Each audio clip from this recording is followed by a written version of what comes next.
What's going on, you all? Coach Reese here, the boxing professor, coming to you to teach you the final punch in the punching series in the boxing for beginners.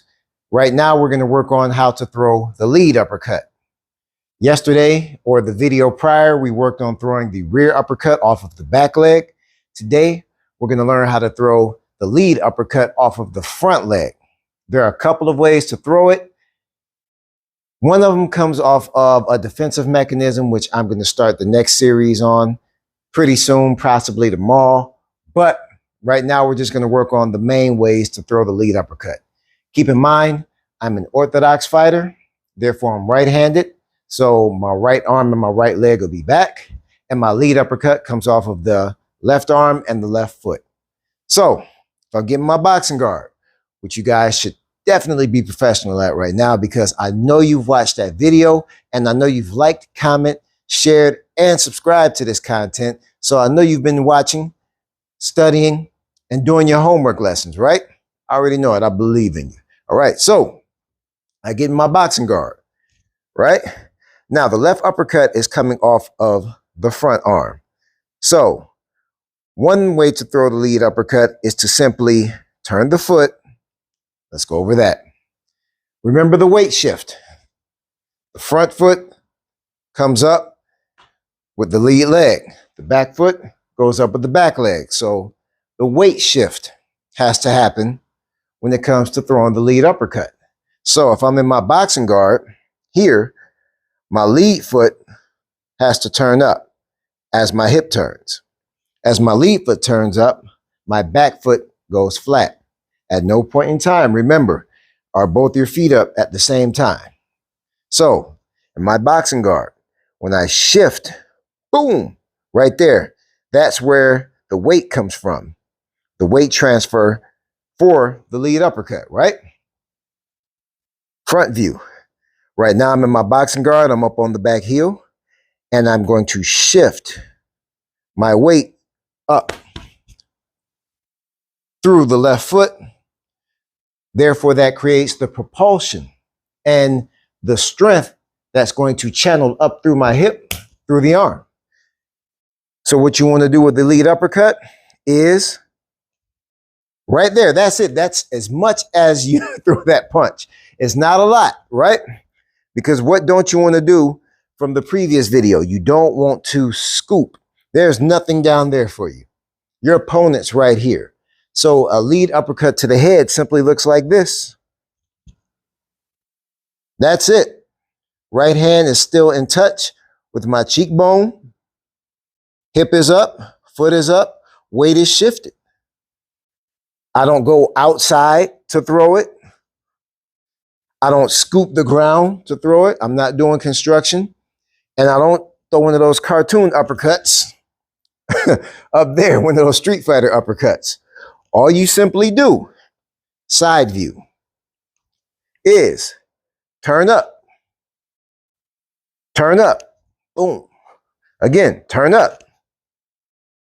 Watch closely. I'm going to do it slow because once again, the kinetic is what? Foot, hip, discharge. Foot, hip, discharge. Not at the same time. Not this. I'm going to try to do it wrong. That feels so awkward and terrible. Not this. You see how there's no rhythmic flow? There's no circular or cylindrical flow going up. You want to make sure that it's right behind each other. Boom. My foot will be completed turning a hair before my hand discharges. Watch. Boom. Right there. Boom. Lead uppercut. Boom. I'll turn this way so you can see. Lead uppercut, right? I'm already up on the back heel. Boom. I've shifted the weight. My back heel's flat now. My front foot is up. My hip is discharged. And so is my fist. That's the uppercut to the head, the lead uppercut to the head. The lead uppercut to the body is pretty risky because you can get clipped and get caught. I don't throw it a lot. I will actually throw a hook to the body off the lead arm. But a lead uppercut to the body, should you decide to throw it, is just like the rear uppercut to the body, where you discharge it like a jackhammer. But this will come more so off of a slipping mechanism. So when you're slipping, what happens is you actually shift your weight to the front leg. That's me going outside of a punch. So that's me avoiding a cross. If somebody's orthodox like I am and they're throwing the right hand, I slip out and you see how my weight is over here. That's where I would discharge the uppercut to the body. But a lead uppercut to the body is very risky. I rarely, if ever, throw it. I would more than likely prefer you guys throw hooks to the body, which reminds me I have to go to the body series with these punches before I go into the defense. So your homework as far as the lead uppercut is simply remembering the weight shift, right? You're going to shift the weight from leg to leg, not at the same time. Let me turn this way so you can see my heels. You're not going to do this. That feels absolutely terrible. So what you're going to do with your weight shift is my back heel is up right now. One and, one and, one and, one and. Boom, boom, boom, boom, boom, boom, boom, boom. That's how you shift the weight. Your homework is to throw all 5 punches correctly back to back. What that's going to do, and the importance of shadow boxing and doing this, is teaching your body the mechanics. So when you actually have to use this, your bodies are automatically programmed on how to do it without having to think about it. It's like loading software. As long as your computer knows what program to do, it doesn't have to think about it. Those thinking moments where you actually have to go back in the bag and think, oh, what should I do, are those moments that can get you clipped and can get you hurt. So you need to be able to throw the 1, which is the jab, the 2 behind the jab, which is the cross, the 3, which is the hook, throw that behind the cross, 4, throwing the rear uppercut behind the hook, and 5, throwing the lead uppercut behind the rear uppercut. So this is what that looks like from a front view. You throw the 1, boom. Once again, everything's tight. Elbows closed on the body, knuckles on the cheekbone, hip is turned, body's bladed. That's what that's called when I turn my body. It's bladed like a butter knife. You turn that body to the side, right? Now, as I throw this 2, I twist it, knuckles on the cheekbone, elbows on the body. So what's the next punch? The 3, right? I've got the 3 lined up. I've got the elbow in line with the wrist. If you bring that elbow down, that gives the wrist room to play, and that's going to swell your wrist up. Boom, you've got the 3 here.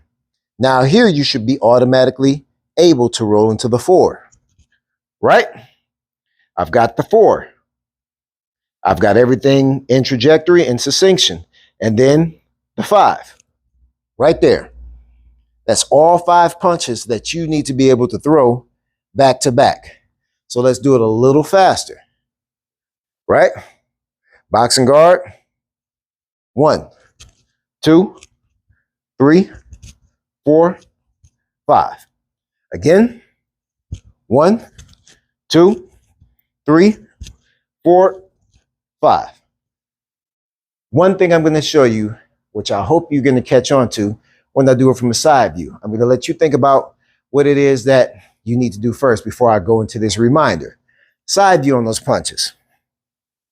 1, 2, 3, 4, 5. Again. 1, 2, 3, 4, 5. What didn't I do? Now, I did the form correctly, but what's a mistake that I avoided?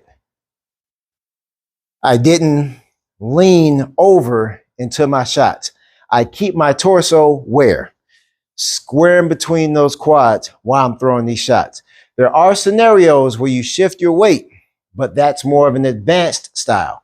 When we go to those advanced styles, those are more for countering. When you're throwing straight shots like you're throwing right now, you don't get into those weight shifts as much as far as defensive counters. You'll learn that later on as I continue these series. So what you want to make sure you do is every punch that you throw, I'm still in between, right? Boom. My body's still in between, right? My body's still there. Don't lean over as you throw punches. Don't do this. Yeah, don't do that. Don't do this. Don't do this. Don't do this. No balance. No balance at all. And what that causes is you to bring, quote unquote, what I call the meal. You're bringing the meal to your opponent. You're bringing yourself into them. As you bring yourself into them, you become what? Easier to counter, easier to catch, and you have to recover. So your homework is the 1, 2, 3, 4, and 5, back to back to back to back to back. Do 3 2-minute rounds of it. The reason I say 2-minute rounds is because this is a boxing series for beginners. Amateur bouts are 3 2-minute rounds. For some odd reason, a lot of you amateurs like to train 3-minute rounds. You're not pros. You don't have that much time. In the amateurs, you've got 6 minutes to get your point across. So you're in a constant state of hurry up. You guys are watching these pro fights and you're trying to get a professional pace of time. You don't have 36 minutes, 12 3-minute rounds. You don't have enough time to feel out. You don't have that same amount of time of leisure that they have when it comes to recovery. You need to be in a constant state of hurry up. So if you're training yourself for 2 minutes, you cognizantly start training your brain to know when 2 minutes is up. You cognizantly know, hey, this is my work frame, this is my work rate, and this is the output that I have to keep up. Train in your 2-minute regimen, okay? Please. 3 2-minute rounds of nothing but 1, 2, 3, 4, 5. 1, 2, 3, 4, 5. Right there. 1, 2, 3, 4, 5. Again, 1, 2, 3, 4, 5. Simple drills. Remember, simplicity is the key to victory. Okay? The basics. Every combination that you see people get knocked out with in pro fights is a what? Basic combination. It's none of this fancy, trendy crap that you see on social media where people are doing 8 to 9 to 10 seconds of something really fancy for a short amount of time. It's none of this fancy pad work where the pad man is doing all of the work. You get defeated with the basics. So you can defeat your opponent with the basics, the basics, the basics. How well can you do the basics? Okay? Master the basics. Like, comment, share, subscribe. I hope you're enjoying this series. I'm enjoying creating it for you. So please share this with your people. I'm looking forward to what I can do more for you guys in the future. I'm actually getting a little bit more used to being behind the camera like this. So I appreciate the encouragement. I appreciate the like, the comments. Yeah, give me some interaction. Give me some feedback. Let me know what you think. All right. I appreciate you guys. I'll see you on the next video where we'll possibly get into either body shots or we'll get into a little bit of defense. All right. Have a good one. I appreciate you.